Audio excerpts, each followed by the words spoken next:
Councillor Vexara of the Corvan hegemony had nearly erased the memory from his mind. It had been 53 years since that unremarkable day when he'd made a split-second decision that seemed so trivial at the time. The human medical transport had been adrift in Corvan space, their primitive fusion drive failing catastrophically. Standard protocol demanded he report it to the salvage authority. Easy credits for his sector, and one less human ship cluttering their borders. But something about the distress signal had given him pause. The transmission had been desperate, mentioning sick children aboard. Vexara had been young then, barely past his first molting, serving as a junior traffic controller in the Outer Rim. Against regulations, he'd redirected a repair drone to their position and authorized emergency medical supplies. The human captain, Rodriguez, he thought the name was, had been overwhelmingly grateful, promising that humanity would remember this kindness. Vexara had dismissed it as typical human emotionalism. In the cold mathematics of galactic politics, such gestures were meaningless. Now, staring at the emergency alert flashing across his command center, he wondered if he'd been catastrophically wrong. "Counselor," his aide Vex High announced, her voice tight with barely contained panic.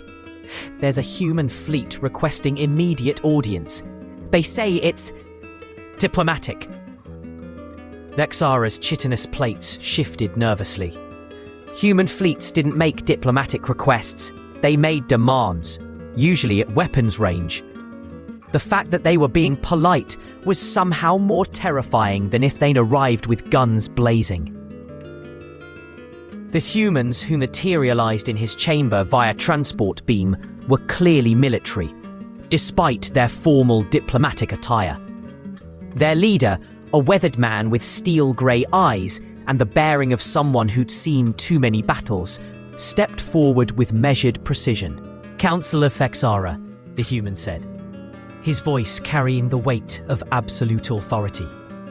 "I am Admiral Marcus Rodriguez of the Terran Defense Force. I believe you once knew my father." The memory crystallized with painful clarity. Captain Eduardo Rodriguez, commanding the medical transport sanctuary. The desperate transmission about sick children. The decision that had cost Vexara a reprimand and nearly ended his career. "That was over 5 decades ago," Vexara managed, his translator struggling with the tremor in his voice. "Your father was transporting medical cases, I believe. 53 years, 4 months, and 12 days, Admiral Rodriguez replied with mechanical precision. "The day you chose compassion over protocol. The day you saved the lives of 47 human children suffering from Rigel plague." Vexara shifted uncomfortably. It was nothing. Basic humanitarian. Nothing? The Admiral's voice carried a dangerous edge. "Those children included my younger sister, my cousin, the daughter of Earth's chief terraforming engineer. Children who would grow up to become scientists, explorers, leaders." He paused, letting the weight of his words settle. "Children who would live to have children of their own. If you're enjoying this story of how small acts of kindness can reshape the galaxy, hit that subscribe button now. We've got so many more incredible HFY tales coming your way." The Admiral activated a holographic display that made Vexara's blood freeze in his arteries. It showed the disposition of forces throughout the local sector. Hegemony fleets, Corvan trade routes, defense installations. But more terrifyingly, it showed human ships, thousands of them, positioned at every critical junction, every vital supply line, every strategic checkpoint. 3 days ago, Admiral Rodriguez continued, the Villani Empire launched their final solution against the Corvan hegemony. Total extinction. Every world, every station, every ship. They've been planning this for decades. Texara's world tilted. The Villani had been making aggressive moves lately, but genocide? That's impossible. The Galactic Accords mean nothing to fanatics convinced that mammalian species are evolutionary dead ends. The Admiral cut him off. As of this moment, the Villani Death Fleet was 18 hours from your primary shipyards. They have overwhelming numerical superiority, advanced weaponry, and every tactical advantage. The hologram shifted, showing massive Villani dreadnoughts moving through hyperspace like a plague of metallic locusts. Texara felt his legs give out, collapsing into his command chair as the scope of the threat became clear. They had every advantage, Admiral Rodriguez continued, his voice taking on a predatory satisfaction. Until 12 hours ago, when the Terran Defense Force implemented Emergency Protocol Omega. The display changed again, and Texara's compound eye struggled to process what he was seeing. Human fleets, massive beyond comprehension, had materialized at every Villani staging area, supply depot, and communication relay simultaneously. Not just military vessels, but civilian transport, merchant marines, even pleasure craft, all flying combat configurations. "This is impossible," Texara whispered. "Humanity doesn't have this many ships. Your species barely have 12 systems. 14,736 systems, Admiral Rodriguez corrected with clinical precision. Humanity has been expanding for centuries, Counselor. We just never saw the need to announce it. Amazing what you can accomplish when you're not constantly advertising your presence. If that revelation just gave you chills like it did me, smash that like button. This is exactly the kind of universe-shattering HFY content that makes our community so impressive." Vexhai burst through the chamber doors, her usually composed demeanor shattered.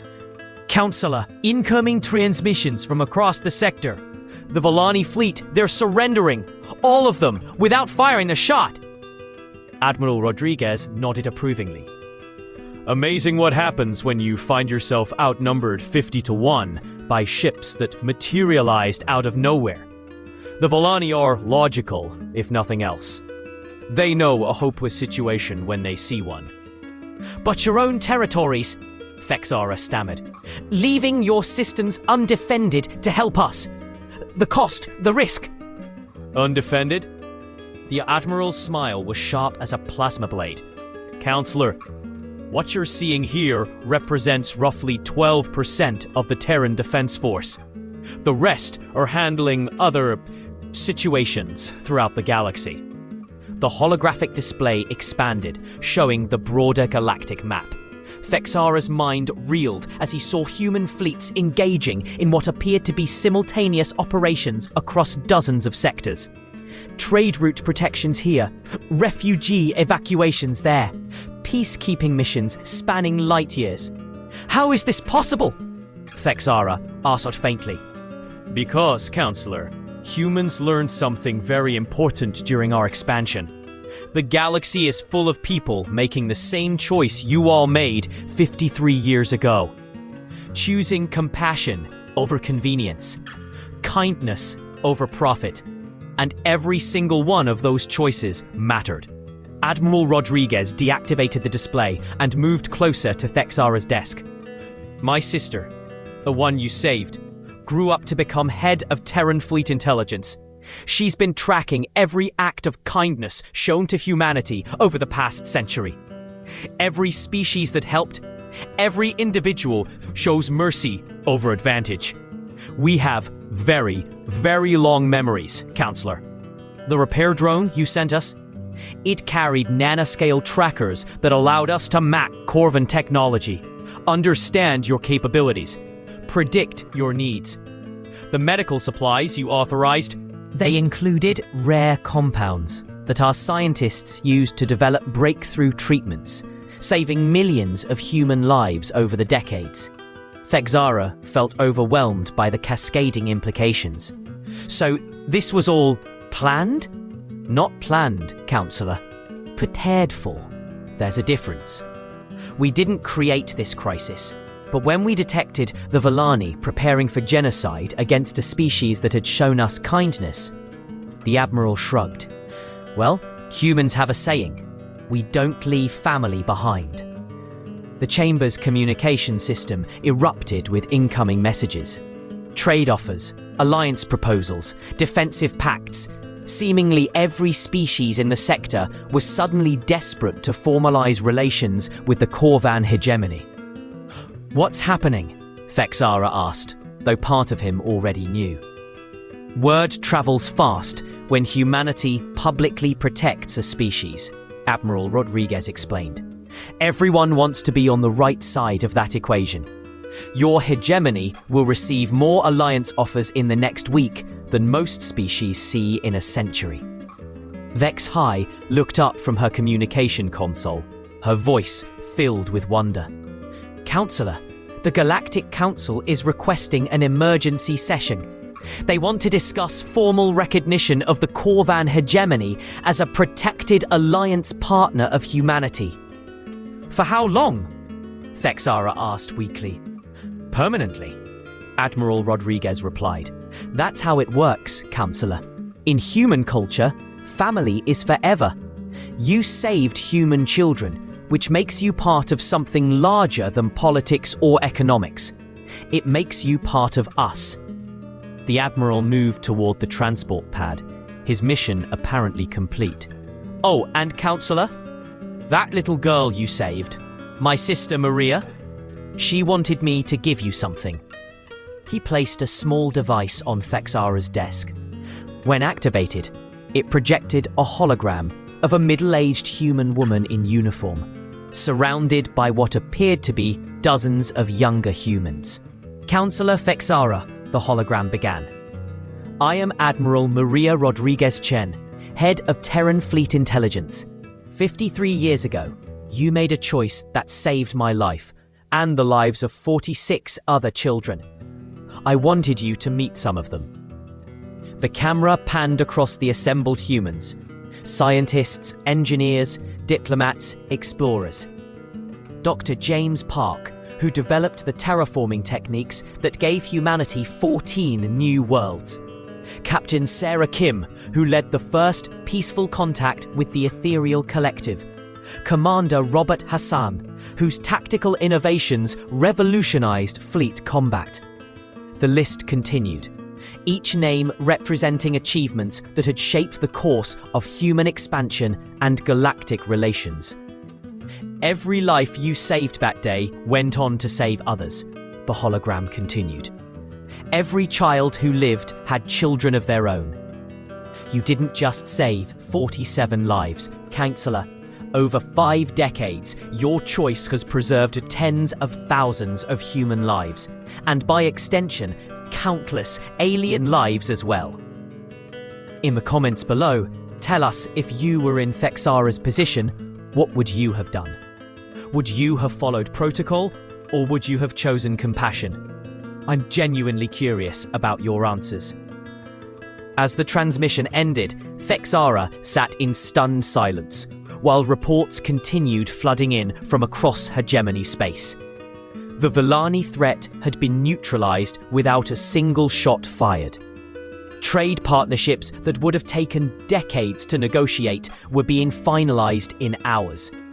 The Corvan hegemony had transformed overnight from a minor regional power to one of the most protected species in the galaxy. His aide looked up from her communications panel, her voice filled with awe. Counselor, the Galactic Economic Forum is asking what we did to earn such unprecedented human protection. Thexara thought about that desperate day 53 years ago.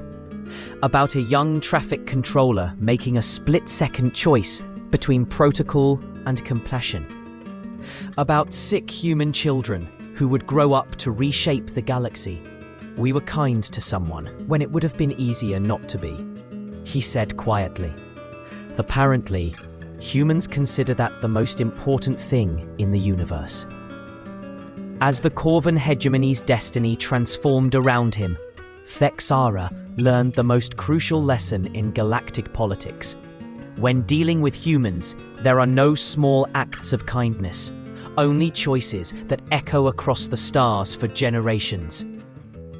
Outside his chamber windows, human ships maintained their protective formation around Corvan space, silent guardians honoring a debt half a century in the making. In the end, Thexara realized the most powerful force in the galaxy wasn't superior technology or overwhelming numbers. It was a species that never forgot when someone chose to be decent, and never failed to repay that debt in full.